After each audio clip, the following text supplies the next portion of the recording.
नमस्कार दोस्तों। आज हम लोग एसएससी जीडी को ध्यान में रखते हुए संविधान के कुछ इंपॉर्टेंट प्रश्न देखेंगे। अगर आप किसी भी एग्जाम की तैयारी कर रहे हो तो ये आपके लिए इम्पोर्टेंट होगा। चलिए देर न करते हुए हम लोग शुरू करते हैं। हमारा पहला प्रश्न है, संविधान की कुंजी किसे कहा जाता है? इसमें 4 ऑप्शन है, संसद को, जनता को, प्रस्तावना को या लोकसभा को। इसका सही आंसर है प्रस्तावना। संविधान की कुंजी प्रस्तावना को कहा जाता है। कुछ इंपॉर्टेंट फैक्ट देख लेते हैं लोग। संविधान सभा का गठन 6 दिसंबर 1946 को हुआ था। प्रथम बैठक 9 दिसंबर 1946 को नई दिल्ली में हुई थी संविधान सभा का, और प्रथम अस्थायी अध्यक्ष सच्चिदानंद सिन्हा को चुना गया था।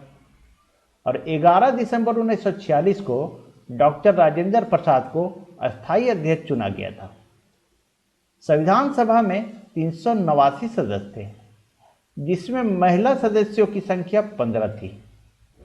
चलिए नेक्स्ट प्रश्न की ओर चलते हैं। संविधान सभा में उद्देश्य प्रस्ताव किसने प्रस्तुत किया? सच्चिदानंद सिन्हा ने, BR अम्बेडकर ने, जवाहरलाल नेहरू ने, JP कृपलानी ने। तो इसका सही आंसर है सी नंबर, जवाहरलाल नेहरू ने। कुछ इंपॉर्टेंट फैक्ट देख लेते हैं हम लोग। 13 दिसंबर 1946 को पंडित जवाहरलाल नेहरू ने उद्देश्य प्रस्ताव प्रस्तुत किया।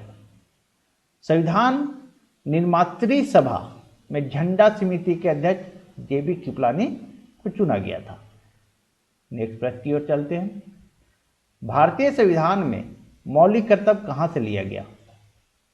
अमेरिका के संविधान से, ब्रिटिश संविधान से, फ्रांस के संविधान से, रूस के संविधान से। तो इसका सही आंसर है रूस के संविधान से। डी नंबर आंसर होगा इसका। ठीक है, कुछ इंपॉर्टेंट फैक्ट देख लेते हैं। मौलिक अधिकार ये अमेरिका के संविधान से लिया गया था। नीति निदेशक तत्व ये आयरलैंड के संविधान से लिया गया था। नीति निदेशक अगर पूछ दे किस अनुच्छेद में है तो 36 से 51।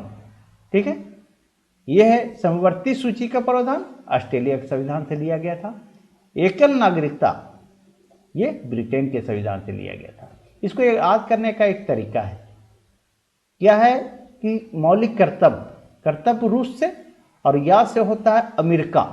तो मौलिक अधिकार पूछे तो ये अमेरिका, या से अमेरिका, और ये जो है कर्तव्य पूछे तो रूस आप कीजिएगा। ठीक है, नेक्स्ट प्रश्न की ओर चलते हैं। भारतीय संविधान भारतीयों की इच्छा अनुसार होगा, यह कथन किसका था? जवाहरलाल नेहरू का, महात्मा गांधी का, अंबेडकर का या राजेंद्र प्रसाद का? तो इसका सही आंसर है बी नंबर, महात्मा गांधी। भारतीय संविधान भारतीयों की इच्छा के अनुसार होगा, यह कथन महात्मा गांधी का था। कुछ इंपॉर्टेंट फैक्ट देखते हैं हम लोग। मोतीलाल नेहरू ने ब्रिटिश सरकार से मांग की थी कि भारतीय संविधान का निर्माण के लिए संविधान सभा का गठन किया जाए। संविधान सभा का मूर्त रूप जवाहरलाल नेहरू ने प्रदान किया। 1938 ईस्वी में नेहरू ने वयस्क मताधिकार के आधार पर संविधान सभा का गठन की मांग की थी। 1895 ईस्वी में सबसे पहले संविधान सभा की गठन की मांग बाल गंगाधर तिलक ने किया था। इसको आप विशेष करके ध्यान देंगे कि सबसे पहले संविधान सभा की गठन की मांग किसने की थी, तो बाल गंगाधर तिलक आप आंसर करेंगे। ठीक है, नेक्स्ट प्रश्न की ओर चलते हैं। भारतीय संविधान के किस भाग में राजभाषा का उल्लेख है? भाग 4 में, भाग 20 में, भाग 17 में और भाग 2 में। इनमें से किस में? तो ये आप आंसर करेंगे भाग 17। भाग 17 में भारतीय संविधान में राजभाषा का उल्लेख है। कुछ इंपॉर्टेंट फैक्ट देख लेते हैं हम लोग। भारतीय संविधान में राजभाषा का उल्लेख अनुच्छेद 343 से 351 में है। ठीक है, भाग 2 में नागरिकता है, भाग 3 में मौलिक अधिकार है, भाग 51 के का या ए बोलिए, ठीक है, इसमें मौलिक कर्तव्य है।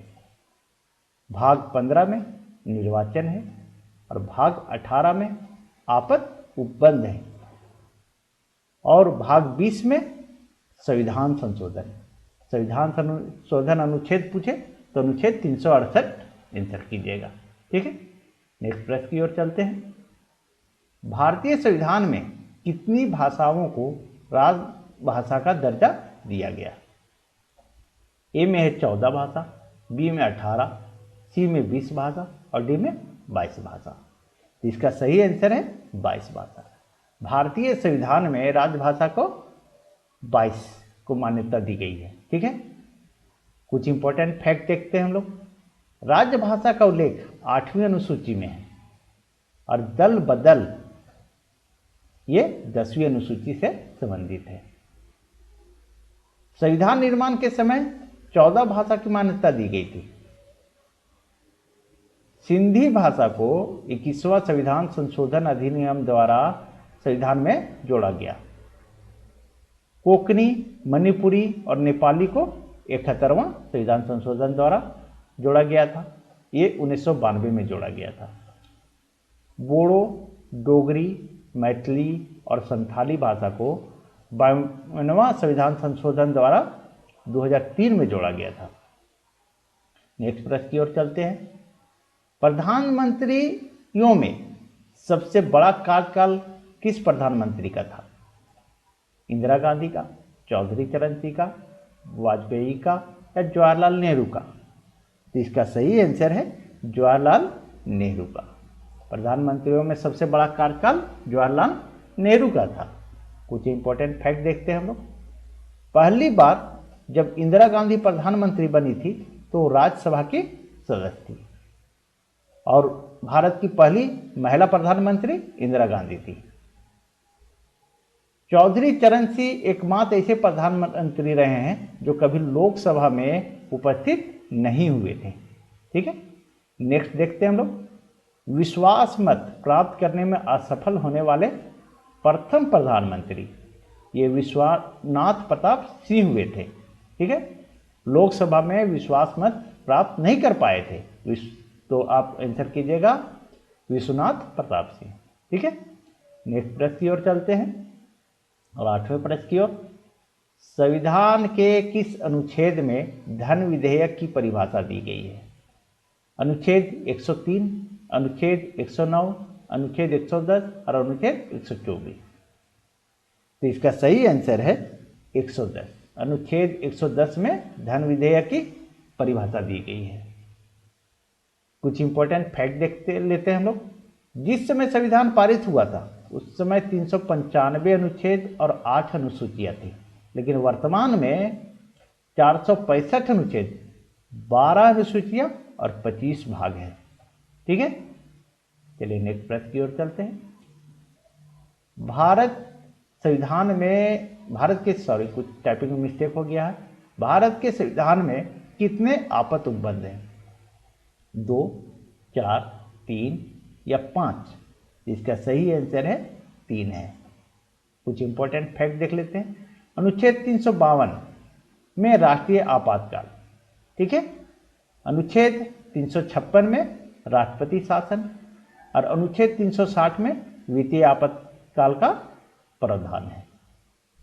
अनुच्छेद 17 के तहत छुआछूत को समाप्त किया गया है और अनुच्छेद 24 के तहत बच्चों के शोषण से संबंधित है।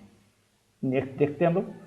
अनुच्छेद 32 को संवैधानिक उपचारों का अधिकार कहा गया है। ठीक है, नेक्स्ट प्रश्न की ओर चलते हैं हम लोग। भारतीय संविधान के अनुसार संघ के कार्यपालिका शक्तियां किसमें निहित है? ए है राष्ट्रपति, बी उपराष्ट्रपति, सी प्रधानमंत्री और डी लोकसभा अध्यक्ष। इसका सही आंसर होगा राष्ट्रपति। ठीक है, कुछ इंपॉर्टेंट फैक्ट देखते हैं हम। राष्ट्रपति को देश का प्रथम नागरिक माना जाता है और भारत की राष्ट्रपति की तुलना इंग्लैंड के सम्राट से की जा सकती है। दोस्तों, अगर मेरी वीडियो अगर आपको पसंद आ रही होगी तो प्लीज़ इसे लाइक और सब्सक्राइब करें। Thank you.